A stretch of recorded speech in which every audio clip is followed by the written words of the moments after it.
Well, I'm here in the Big Apple for the New York International Auto Show. Not my traditional scene, but given how determined cars seem to be to become rolling computers on wheels, with Ford even going as far as to rebrand themselves as a technology company, it shouldn't come as any surprise that there is a lot to see here. So let's have a look at some of the top tech trends here at the Auto Show.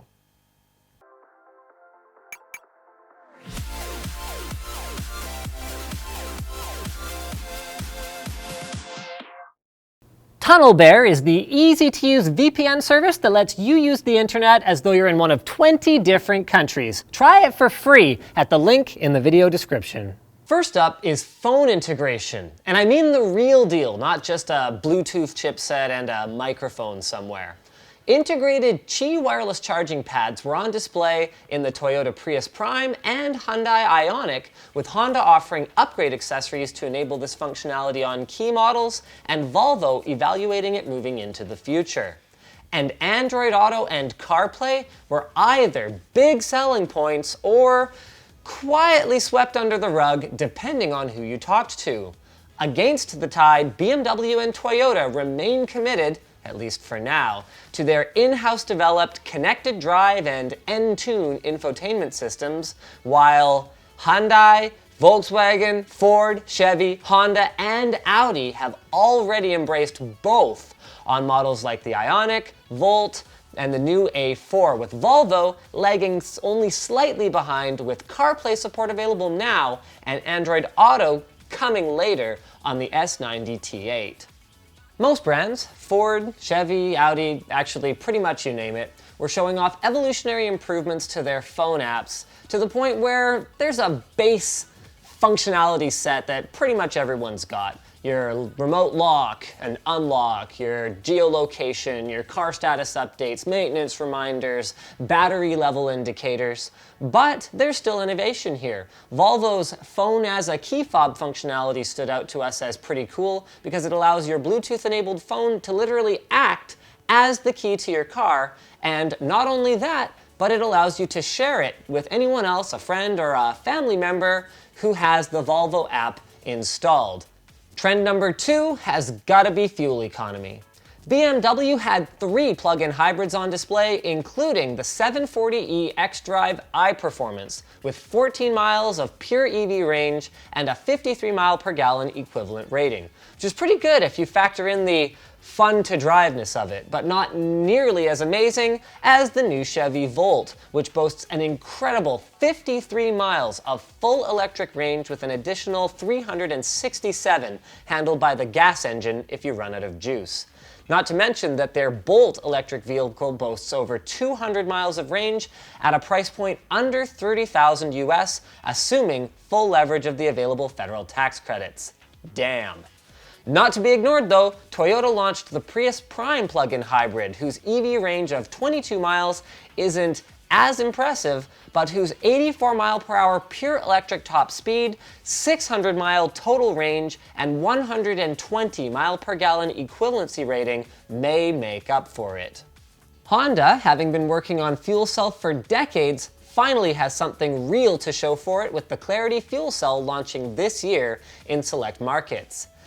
If you can find a refueling station, Honda claims that it fuels up in 3 minutes and makes none of the weight, cargo space, or performance compromises of other zero-emissions vehicles. Other notable displays were Hyundai's 3 discrete models of the Ioniq, a full electric, a plug-in hybrid, and a regular hybrid taking aim squarely at Toyota's Prius lineup, and Volvo's S90 T8 plug-in hybrid, both of which hide their batteries either under the rear seats or between the front seats for a lower center of gravity and improvements to cargo space as well as interior room. Oh, and Volvo also had a 7-seater plug-in hybrid SUV boasting 14 miles of pure electric range with another 350 on gas. Trend number 3 is cameras everywhere. Everyone is getting geared up for mandatory rear cameras next year, and some folks are taking it a step further. Ford showed off optional dual 180-degree fisheyes in the front and back with cleaning nozzles for the Explorer. great for backing out of parking stalls, but man, now you gotta have like a bird's eye view camera stitching feature like Chevy's Bolt and Volt and Volvo's S90 T8, or step up your game even further if you want to impress us. BMW was showing off a fancier 3D modeled bird's eye view that lets you rotate the car and view the space around it, and their Active Comfort Drive, which uses the forward-facing camera to analyze the road ahead and pre-adjust your suspension. Audi allows easy toggling between normal and fisheye views on their forward and rear cameras, with bird's eye as an added bonus on the A4 that we saw, with night vision assist thermal cameras available on the Q7. Which is not to say that tactically placed cameras aren't great for more than just parking. Honda's Lane Watch camera on the Clarity fuel cell shows the passenger side blind spot in the center 8-inch touchscreen whenever you signal right. Nifty. Which I guess ties in really closely to trend number 4. Active safety and assisted driving features, both of which are just exploding right now. Lane keeping assist, varying degrees of parking assistance. Ford, by the way, is boasting assistance for parking and pulling out. Adaptive cruise control with radar and pre-charging the brakes in dangerous situations are everywhere. But the devil is in the details here, and automakers have quite different approaches to some of this technology.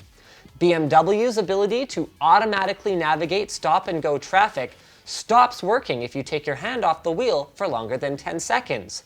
Ford, for example, will merely pre-charge the brakes when detecting an obstruction, while Chevy will slam the brakes for you below 50 miles per hour, hoping to avoid or reduce the severity of a crash. Audi and BMW's systems will auto-brake below about 25 miles per hour. Honda didn't specify, and Volvo's approach is the only one that specifically advertises the ability to detect bicycles and, this is new, large animals like moose, in addition to pedestrians and other vehicles.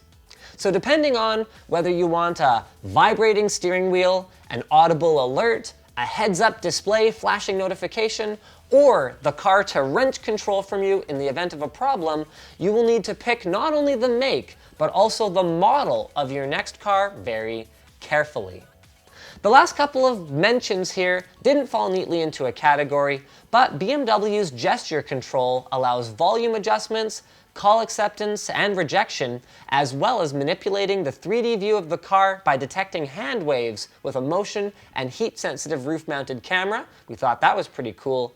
And the Prius Prime probably isn't the last car that we've seen with a massive in-console touchscreen with its 11.6-inch 1080p affair almost entirely replacing tactile buttons, whether for better or for worse. Ting-a-ling-a-ling-a-ling-a-ling-a-ling. What's that sound? Must be time to tell you guys about Ting, the mobile carrier that makes sense. They charge you only for the voice and data that you use, and the average Ting bill is only $24 a month. But hold on a second, Linus.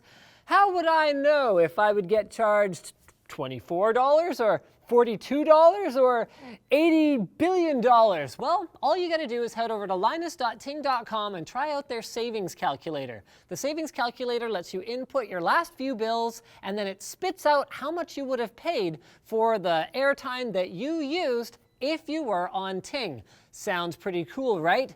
But wait, there's more. Ting will actually cover 25% up to $75 of your cancellation fee if you bail on your existing contract, and if you use our link, that's linus.ting.com, you can actually get $25 towards your bill or a device credit. So head on over there, try the savings calculator. It costs nothing until you sign up, and then it costs something, but probably less. So thanks for watching, guys. If you disliked the video, hit the dislike. If you liked it though, like, get subscribed, consider supporting us all the usual ways, Amazon affiliate code up there. And let me know in the comments, do you enjoy the car content from us? Does it bother you that the one thing no one at the car show seemed to be proactively talking about was how to keep all of these smart features safe? We'd love to see a good discussion about that in the comments below. Now that you're done doing all that stuff, you're probably wondering, what should I watch next? Maybe check out this channel super fun video up in the top right corner. I guarantee you it will be super and fun, and it will be on a channel. It's all right in the name.